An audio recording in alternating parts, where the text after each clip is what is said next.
This is part 2 of the California Grand Vlog, and we get into some big hands and we pull off a big bluff. You don't want to miss it. Check it out. What's up, YouTube? Welcome back to vlog number, I guess we can call it 13.5. This is a continuation from last vlog. I don't really have anything else for you guys. I know you want to see the hands, especially if you saw number 13. So let's just hit the felt. This video was created for entertainment purposes only. By no means am I a professional poker player. The following video is not intended to teach nor train, but rather to provide a look into my journey. Please gamble at your own risk. Okay, so I have a 6-5 offsuit on the button. Folds to me, and I make the loose raise here. I know, you guys are thinking, what a spewbot I am. I was trying to find some hands to balance my range in this game, but none were coming up. I either had premiums or trash. This probably falls under the trash category, but I'm on the button. I need to raise my VPIP, so I raise to 20. Small blind and big blind both make the call. The flop is queen, 5, deuce, rainbow. It checks to us and we bet 25. Only the small blind calls. The turn is the 3 of spades. It checks to us again, and since we pick up some additional equity along with our middle pair, we fire out 70. He quickly calls. Pretty sure he's repping a queen here, so let's see what happens on the river. The river is the 7 of diamonds. He checks, and well, we didn't improve, so we check behind. He tables queen 10 off. He takes this one down. All right, we're in the cutoff with ace 5 of diamonds. Under the gun +1 raises to 25. We call and the button calls. So we're going 3 ways to the flop of jack of spades, 6 of diamonds, 4 of diamonds. We flopped the nut flush draw and the PFR checks. Now we have free range and we can rep the best hand. So we fire out a bet of 35. The button calls and the PFR folds. The turn is the jack of hearts. This is where we can continue our story and ramp up the aggression. It's going to be hard for him to call without a jack here, right? So we fire out 55, still repping the best hand, and he folds.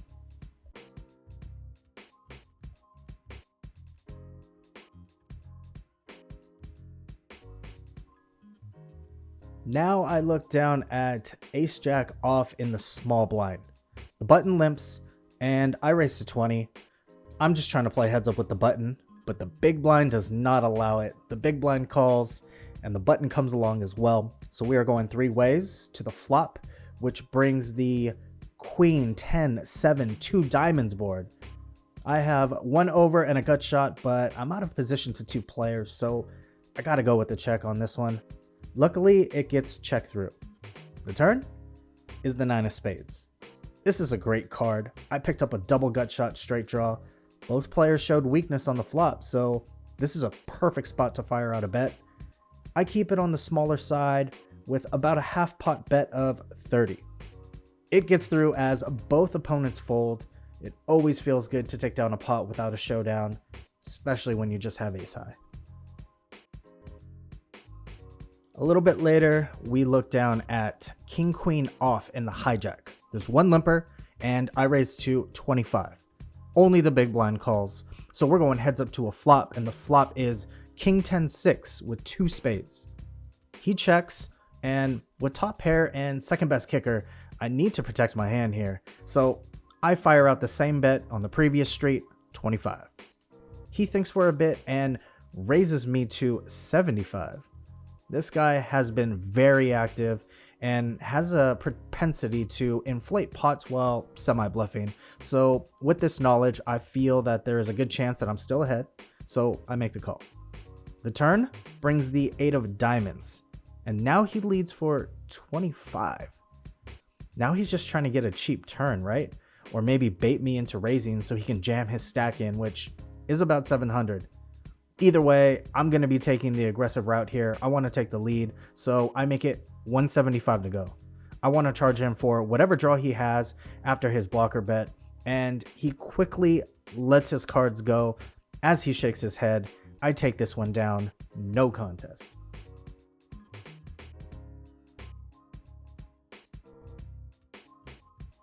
All right, here's a fun one. We have pocket sixes in the low jack, middle position limps, and we raise to 20. Cutoff calls, button calls, and the limper calls. So we are going 4 ways to the flop of 10, 6, 5 with 2 diamonds. We flop middle set. It gets checked to the limper, and he bets 60. Well, we have 2 people behind us. Normally we would raise here to isolate and charge all the draws, but I wanted to take a little bit more of a risky and greedy direction, so we flat here. Both behind fold. So we are going heads up to the turn, which is the 9 of spades. It's a good card. Only 8-7 got there, and his range rarely consists of 8-7, especially with his lead in that spot. So he bets out 80, and we are about 480 effective. We want to make sure we can get it all in by the river, but don't want to blow him off of a bear 10. So we choose a small raise to 210 total. He thinks for a long while and eventually puts in the call. The river comes off, king of spades. He ships directly into us. The hand that beats us is now queen jack, but he's not taking this line with queen jack. So we snap call, and he shows king 10 offsuit. We scoop this pot up. It's a nice pot since we've been getting our butt kicks for the first few hours so far. Here's another angle. Actually, Andrew Locke was recording this hand, so you get to see it third person.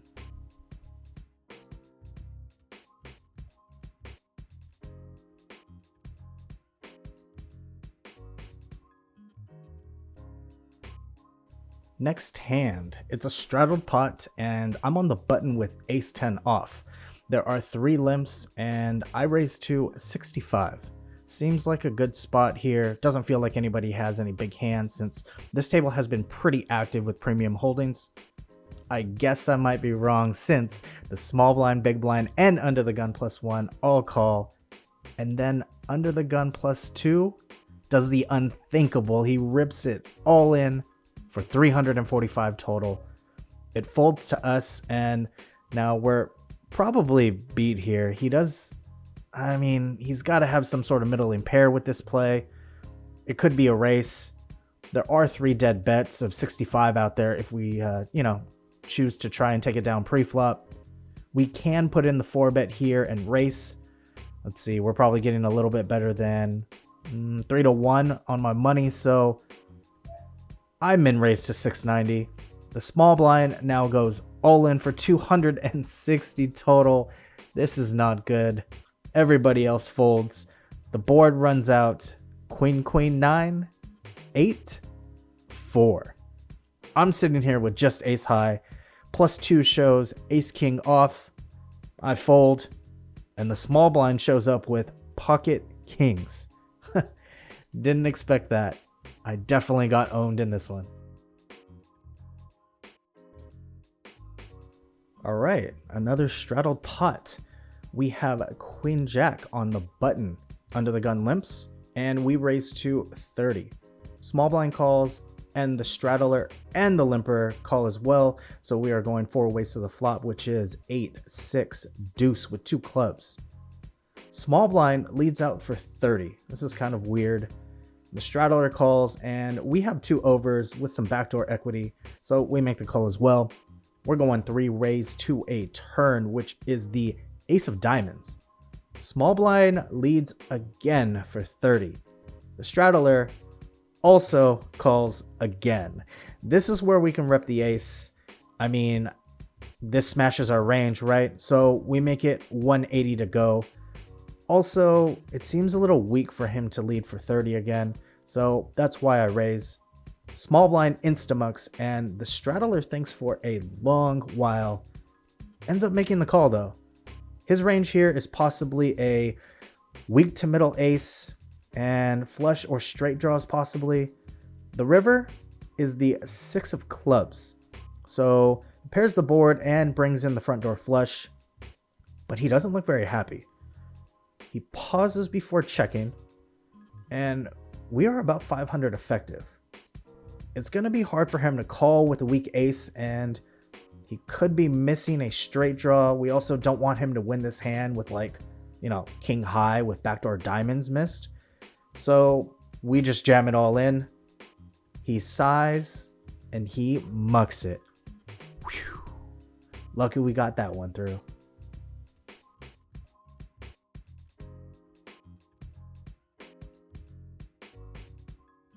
Straddle pot in the low jack. We look down at ace king. We raise to 30. Big blind and straddler both call. So we go to a flop of queen 9 queen rainbow. It gets checked around on the flop, so we go to a turn card, which is the ace of clubs. It gets checked to the straddler, and now he bets 40. Pretty weak, but we can't fold here. He might have a bad ace. The big blind folds. We make the call. The river is the 9 of diamonds. So double paired board. He probably wasn't betting the 9 on the turn. And if he had a queen, well, he has a full house. So be it. I think he probably has an ace. He checks. And now what can we bet to extract value? Let's bet 40. He makes the call. We show. And we are good. This hand felt like the good old days over a decade ago when you can get a call on the river, knowing you're both playing the board, but secretly you're not playing the board. Guys, if you like this video just as much as you liked part 1, make sure you hit that like button and hit that subscribe button if you want to come along for the journey. Don't forget to turn on those notifications so you can get the latest and greatest straight hot off the press. Thanks for sticking around to the end of the video. I really do appreciate it. Maybe we need to start hitting that place up more often. Since it just did open up last week, we might actually do that. So you might see me there. If you do, don't be a stranger. Say hi, say what's up. But until next time, don't be ducking it. Run like Usain Bolt. Peace.